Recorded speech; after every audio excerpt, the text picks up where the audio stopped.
Hi, it's Vernon again. Today, we're going to explore one of life's most bewildering and often painful experiences. When someone hurts you deeply and then acts as if nothing happened. This isn't just about a minor slight. It's about profound emotional impact met with startling indifference. It's not just the pain that lingers. It's their cold indifference. No apology, no recognition, just silence. And you're left wondering, did it ever matter to them? Was any of it even real?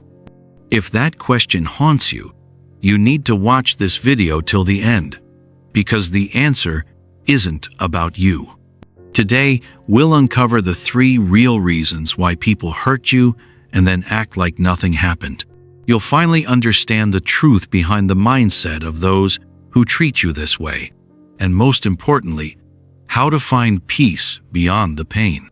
But before we dive into the truth behind this behavior, don't forget to like, share, and subscribe. Your support tells me that the stories and reflections I share are bringing value to your life, and that gives me the strength to keep going.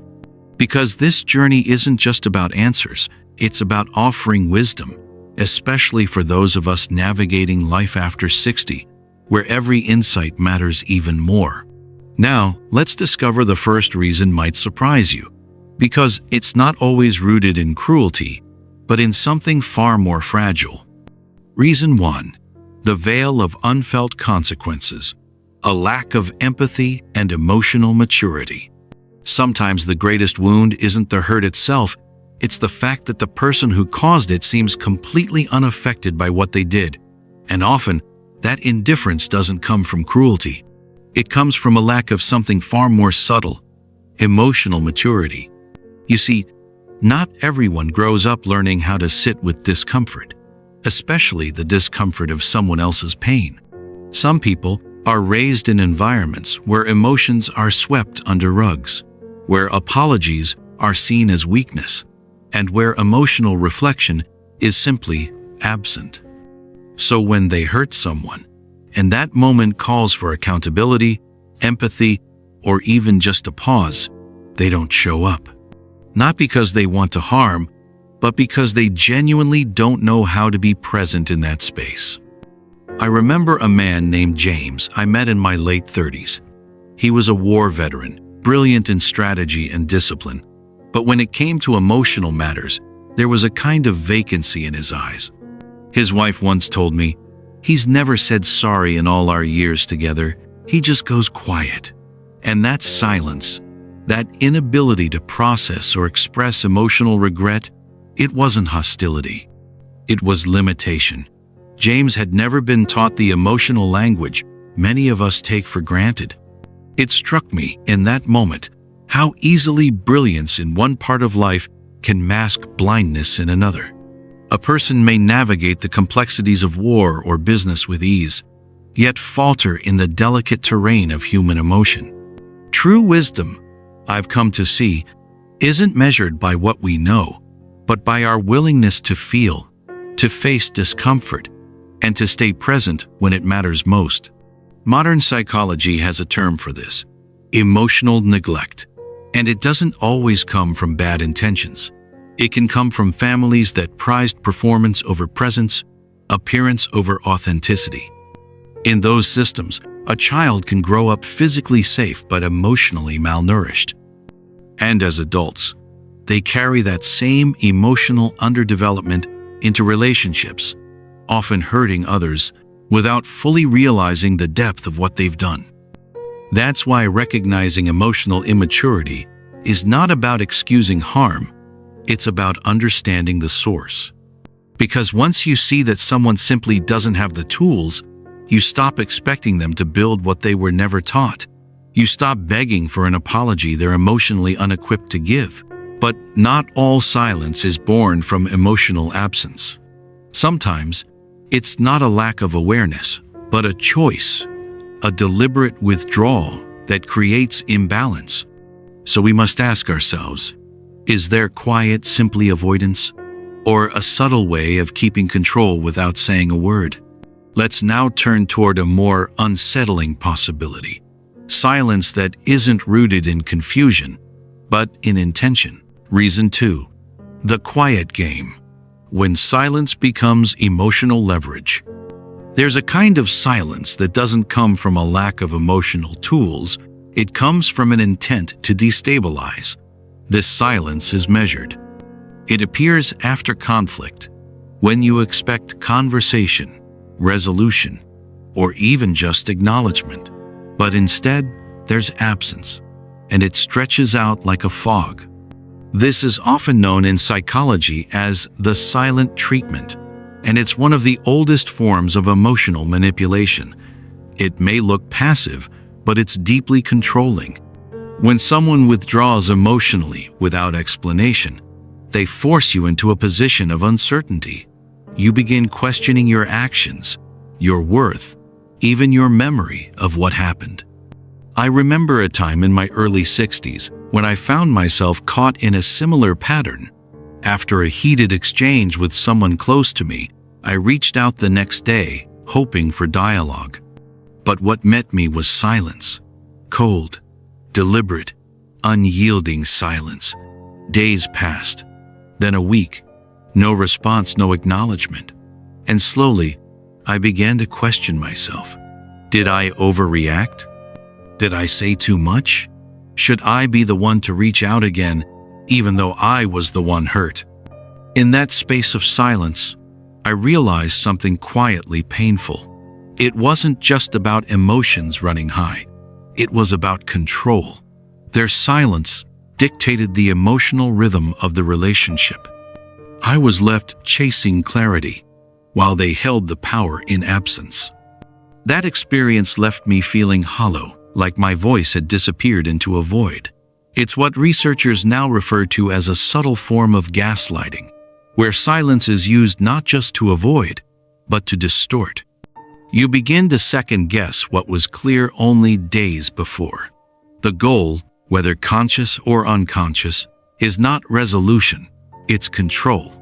To make you bend, to make you doubt, to make you chase them for emotional reconnection, even when you were the one hurt. It reminds me of something Marcus Aurelius once wrote. The nearer a man comes to a calm mind, the closer he is to strength. In contrast, those who rely on silent manipulation are often not strong. They are afraid. Afraid of vulnerability. Afraid of accountability. Their silence may appear powerful, but it often hides an inner fragility they have no words for. And perhaps the most painful part? This tactic often works best on empathetic people, those who care deeply, who want harmony, who are quick to mend. Their kindness becomes the very thing used against them. So if you've ever found yourself apologizing just to end the silence, or feeling like you're losing yourself, trying to restore a connection that someone else broke, this may be what's happening. And that's why it's so important to pause, not to react, but to recognize. To see the silence not as a reflection of your failure, but as a pattern of emotional manipulation. If this insight is resonating with you so far, don't hesitate to tap that like button, not just for the algorithm, but to affirm that your voice, your clarity, and your healing journey matter here. Because understanding emotional manipulation is only one part of the story. The other, just as crucial, is recognizing why some people repeat these patterns over and over, as if caught in a rhythm they no longer question. Let's take a closer look at this final layer of behavior, where the hurt is not always driven by cruelty, but by the echoes of pain they've never truly confronted. Reason 3. Cycles of unresolved pain. When the past speaks through the present. Sometimes, the harm others inflict is not born of cruelty or strategy, but of repetition. They are acting out emotional scripts written long before you came into their life. These scripts are shaped by childhood wounds, past betrayals, or unresolved grief. And unless they're examined, they repeat themselves, not because the person wants to hurt you, but because they are still unconsciously trying to resolve what hurt them. Carl Jung once said, Until you make the unconscious conscious, it will direct your life, and you will call it fate. In many cases, people who hurt and dismiss others have not confronted their own emotional injuries. They operate from a place of defense, not reflection. The distance they create is not about you. It's about the fear of revisiting their own pain. When someone lashes out, then pretends nothing happened, they may be replaying emotional blueprints etched deep into their past. In some childhoods, apologies were never modeled, only punishments delivered without discussion. In others, vulnerability was unsafe, an open door for shame. And in the most quietly damaging of homes, love came with terms. Achieve this, behave that way, or lose connection. In such emotional climates, denying wrongdoing was not rebellion, but protection. It wasn't about pride. It was about preserving one's place in a world that equated fault with unworthiness. As adults, these same individuals often default to the emotional reflexes they once used to survive. They push away pain, mask discomfort with distance, and erase conflict by acting as if nothing happened. Not because they are unfeeling, but because feeling, to them, still signals danger. What looks like indifference may actually be a learned silence, a defense built in rooms where listening hearts were absent. This doesn't excuse the harm, but it does explain the pattern. Emotional unawareness is often generational. If they never saw someone own a mistake, if they never learned how to sit with sorrow or guilt, they won't magically know how to do it in adulthood. They carry the echo of unhealed stories, projecting it forward. The challenge for us then is to stop personalizing what was never ours. Their silence, their dismissal, their lack of repair. It is often a reflection of their unfinished business, not our failure. Healing, in this light, becomes an act of quiet dignity. It means standing at the edge of someone else's pain without falling into it. We can witness their wound, even honor its complexity, but we no longer let it shape our worth or steal our clarity. To heal is not to harden, but to soften wisely. It is to hold compassion in one hand and self-respect in the other. And in that balance, we free ourselves, not by denying their brokenness, but by refusing to carry it as if it were ours to mend. Before we close this reflection, I'd love to hear from you. Have you ever found yourself carrying the emotional weight of someone else's silence? Share your thoughts in the comments, not just for others, but for yourself. Sometimes, writing it down is the first quiet act of healing.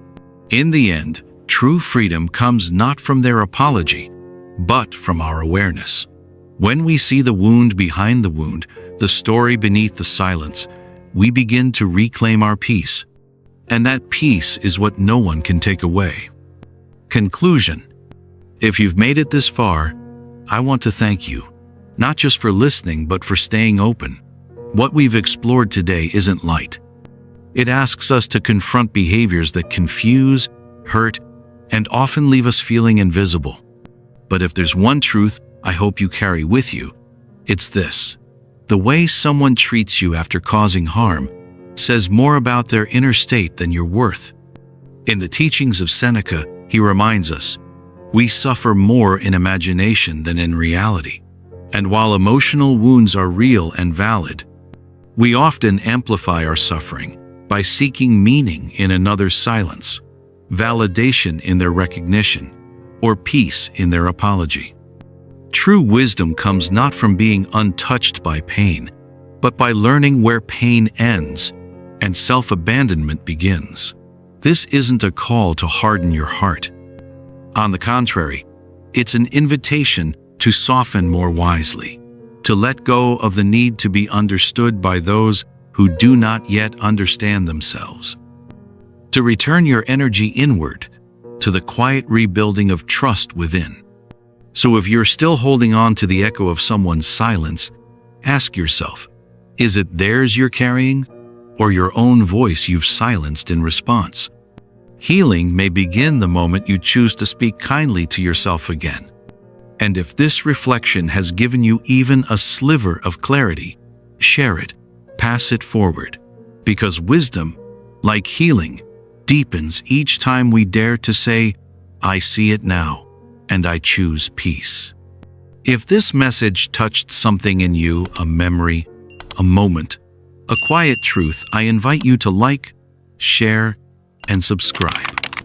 These simple actions are how we keep wisdom alive, how we send out quiet lanterns for those still wandering in emotional fog. You never know who might need to hear exactly what you just heard. And if you found resonance here, then this space, this channel, is yours too. Your presence here helps this community grow, one honest reflection at a time. And I'm Vernon. Thanks for watching my video.